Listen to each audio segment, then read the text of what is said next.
নমস্কাৰ বন্ধু বান্ধৱীসকল আপোনালোক সকলোকে মই সুৰজ ছেত্ৰীয়ে পুনৰবাৰ টিপছ অসম ইউটিউব চেনেলটোলৈ স্বাগতম জনাইছো বন্ধু বান্ধৱীসকল যদি আপোনালোকে কণী উৎপাদনৰ বাবে কুকুৰা পোহপাল দিম বুলি ভাবি আছে তেনেহলে এই ভিডিওটো আপোনালোকৰ বাবে অতি গুৰুত্বপূৰ্ণ হ'বলৈ গৈ আছে কিয়নো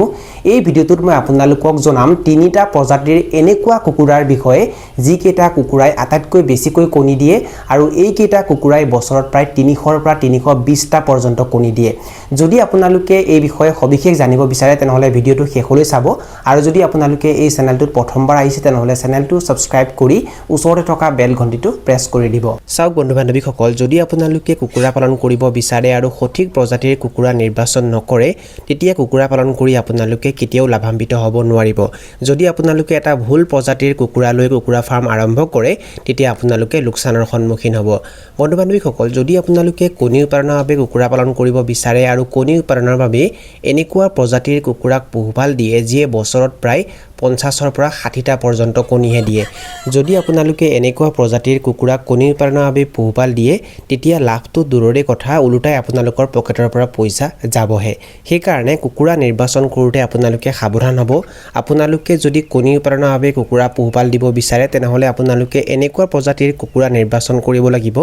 যিবোৰ প্ৰজাতিৰ কুকুৰা কণী উৎপাদনত বহুত বেছি ভাল যদি আপোনালোকে কণী উৎপাদনৰ বাবে কুকুৰা পোহপাল দিম বুলি ভাবি আছে তেনেহলে এতিয়া চিন্তাৰ কোনো বিষয় নাই কাৰণ এই ভিডিওটোত মই আপোনালোকক তিনিটা এনেকুৱা প্ৰজাতিৰ কুকুৰাৰ বিষয়ে জনাম যি কেইটা কুকুৰাই আটাইতকৈ বেছিকৈ কণী দিয়ে আৰু এই কেইটা কুকুৰাই এবছৰত প্ৰায় 250 টাৰ পৰা 320 টা পৰ্যন্ত কণী দিয়ে ভিডিওটো আপোনালোকে স্কিপ নকৰাকৈ শেষলৈ ভালকৈ চাব কিয়নো একেবাৰে শেষত মই আপোনালোকক যেটো কুকুৰাৰ বিষয়ে জনাম হেতু কুকুৰাই এবছৰত প্ৰায় 320 টা পৰ্যন্ত কণী দিয়ে আটাইতকৈ বেছি কণী দিয়া কুকুৰাবোৰৰ ভিতৰত 3 নম্বৰ স্থানত থকা কুকুৰাটো হৈছে সোণালী কুকুৰা বন্ধু বান্ধৱীসকল সোণালী কুকুৰা হৈছে বাংলাদেশৰ প্ৰজাতি আৰু সোণালী কুকুৰাক কণী আৰু মাংস দুয়োটা উৎপাদনৰ বাবে পোহপাল দিয়া হয় কিছুমানে মাংস উৎপাদনৰ বাবে পোহপাল দিয়ে আৰু কিছুমানে কণী উৎপাদনৰ বাবে পোহপাল দিয়ে সোণালী কুকুৰাই এবছৰত প্ৰায় 220 টাৰ পৰা আৰম্ভ কৰি 280 টা পৰ্যন্ত কণী দিয়ে সোণালী কুকুৰাই প্ৰায় 4.5 ৰ পৰা 5 মাহৰ ভিতৰত কণী দিবলৈ আৰম্ভ কৰে আৰু সোণালী কুকুৰাৰ এটা কণী আপোনালোকে প্ৰায় 10 টকাৰ পৰা আৰম্ভ কৰি 12 টকা বা 15 টকা লৈকে বিক্ৰী কৰিব পাৰে বন্ধু বান্ধৱীসকল সোণালী কুকুৰাবোৰ দেখিবলৈ লোকেল কুকুৰাৰ দৰে আৰু সোণালী কুকুৰাৰ ইমিউনিটি মানে ৰোগ প্ৰতিৰোধ ক্ষমতা আটাইতকৈ বেছি শক্তিশালী যাৰ বাবে সোণালী কুকুৰাবোৰক যিকোনো বেমাৰে সহজতে আক্ৰমণ কৰিব নোৱাৰে সোণালী কুকুৰাবোৰক আপোনালোকে বাহিৰত মুকলি ঠাইত এৰিও পোহপাল দিব পাৰে লগতে সোণালী কুকুৰাৰ দানাৰ খৰচ কম কৰিবলৈ সোণালী কুকুৰাবোৰক আপোনালোকে নেপিয়াৰ ঘাঁহ খাবলৈ দিব পাৰে সজিনা গছৰ পাত খাবলৈ দিব পাৰে বন্ধাকবিৰ পাত খাবলৈ দিব পাৰে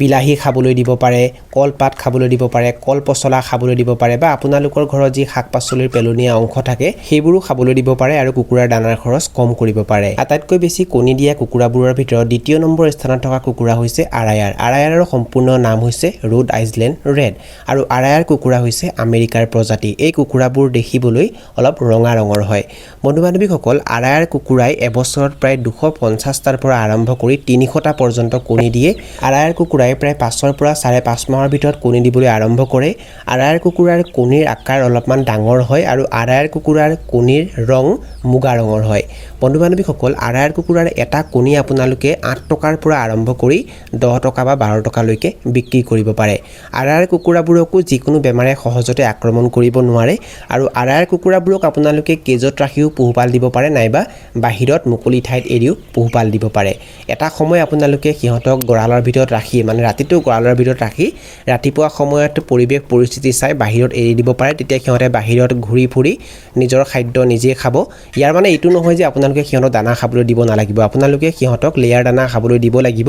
দানাৰ খৰচ কম কৰিবলৈ আপোনালোকে লেয়াৰ দানাৰ সমান্তৰালভাৱে ঘৰুৱা খাদ্যও খাবলৈ দিব পাৰে বা যিবোৰ সেউজীয়া ঘাঁহ বন সেউজীয়া শাক-পাচলি থাকে সেইবোৰো কুকুৰাবোৰক খাবলৈ দিব পাৰে এতিয়া আপোনালোকক জনাম আটাইতকৈ বেছি কণী দিয়া বছৰত প্ৰায় 320 টা লৈকে কণী দিয়া আৰু 1 নম্বৰ স্থানত থকা কুকুৰাটোৰ বিষয়ে বন্ধু বান্ধৱীসকল সেই কুকুৰাটোৰ নাম হৈছে BV380 বা হোৱাইট লেগহৰ্ন ভাৰতবৰ্ষৰ যিকোনো প্ৰান্ততে বৰ্তমান এই কুকুৰাটোকে কণী উৎপাদনৰ বাবে বেছিভাগে পোহপাল দিয়ে BV380 বা হোৱাইট লেগহৰ্ন কুকুৰাটোকে বেছিভাগে কণী উৎপাদনৰ বাবে পোহপাল দিয়া দেখিবলৈ পোৱা যায় যদি আপোনালোকৰ একমাত্ৰ উদ্দেশ্য হৈছে কেৱল বেছিকৈ কণী বিক্ৰী কৰা তেনেহলে আপোনালোকে BV380 বা হোৱাইট লেগহৰ্ন কুকুৰাক কণী উৎপাদনৰ বাবে পোহপাল দিব পাৰে BV380 বা হোৱাইট লেগহৰ্ন কুকুৰাই এবছৰত প্ৰায় 300 ৰ পৰা 320 টা পৰ্যন্ত কণী দিয়ে আৰু এইটো কুকুৰাৰ মাজত থকা আটাইতকৈ ভাল লক্ষণ এইটো যে এই কুকুৰাই কমকৈ দানা খায়ো বেছিকৈ কণী দিব পাৰে বন্ধু বান্ধৱীসকল BB380 বা হোৱাইট লেগহৰ্ণ কুকুৰা পোহপাল দিলে কিন্তু আপোনালোকে ফাৰ্মটো ভালকৈ নিৰ্মাণ কৰিব লাগিব এই কুকুৰাবোৰক সাধাৰণতে কেজত ৰাখি পোহপাল দিয়া হয় আৰু বহুত এটা ভাল মেনেজমেণ্টত ৰাখি পোহপাল দিয়া হয় এই কুকুৰাবোৰক পোহপাল দিওঁতে যদি আপোনালোকৰ মেনেজমেণ্টটো ভাল নহয় মেনেজমেণ্ট বেয়া হয় বা আপোনালোকে যদি এটা সৰু ভুলো কৰি দিয়ে তেতিয়া কিন্তু কুকুৰাবোৰক বেমাৰে আক্ৰমণ কৰিব পাৰে আৰু কুকুৰাবোৰৰ মৃত্যু হ'ব পাৰে সেইকাৰণে এইবোৰ কুকুৰা পোহপাল দিয়াৰ আগতে কিন্তু আপোনালোকে এটা প্ৰশিক্ষণ লোৱাটো বহুত বেছি জৰুৰী হয় এতিয়া আপোনালোকক জনাম যে আপোনালোকে কোনটো প্ৰজাতিৰ কুকুৰা পোহপাল দিয়াটো ভাল হ'ব কোনটো প্ৰজাতিৰ কুকুৰা পোহপাল দিলে আপোনালোকে বেছিকৈ লাভান্বিত হ'ব পাৰিব চাওক বন্ধু বান্ধৱীসকল সকলোৰে পৰিস্থিতি বেলেগ বেলেগ হয় আৰু মই পৰিস্থিতি অনুসৰি কথাখিনি বুজাই দিছোঁ বন্ধু বান্ধৱীসকল যদি আপোনালোকে প্ৰথমবাৰ কণী উৎপাদনৰ বাবে কুকুৰা পালন কৰিব বিচাৰিছে আৰু যদি আপোনালোকে ৰিস্ক একেবাৰে ল'ব নিবিচাৰে আপোনালোকৰ যদি মূলধনো কম আছে তেনেহ'লে প্ৰথম অৱস্থাত আপোনালোকে সোণালী বা আৰাৰ কুকুৰাৰে কণী উৎপাদনৰ বাবে কুকুৰা পালন আৰম্ভ কৰিব পাৰে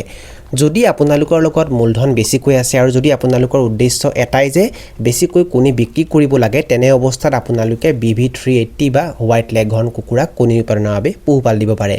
আৰু এই তিনিওটা প্ৰজাতিৰ কুকুৰাৰ ভিতৰত কণী উৎপাদনৰ বাবে আপোনালোকে কোনটো প্ৰজাতিৰ কুকুৰা পুহিলে বেছি ভাল হ'ব বুলি ভাবে বা আপোনালোকে কোনটো প্ৰজাতিৰ কুকুৰা পোহাটো সিদ্ধান্ত ল'ব সেইটো কমেন্ট সেকশনত কমেন্ট কৰি নিশ্চয় জনাব এইখিনি আছিল কিছু তথ্য আপোনালোকক জনালো আৰু যদি আপোনালোকে ভিডিওটো চাই ভাল পালে আৰু ভিডিওটোৰ জৰিয়তে কিবা এটা শিকিব পাৰিছো বুলি ভাবে তেনেহলে অনুগ্ৰহ কৰি ভিডিওটো লাইক কৰি দিব আৰু যিমান পাৰে ভিডিওটো নিজৰ বন্ধুবৰ্গৰ মাজত আৰু পৰিয়ালবৰ্গৰ মাজত শ্বেয়াৰ কৰি দিব এই ভিডিওটো এইখিনিতে সামৰণি মাৰিছো ধন্যবাদ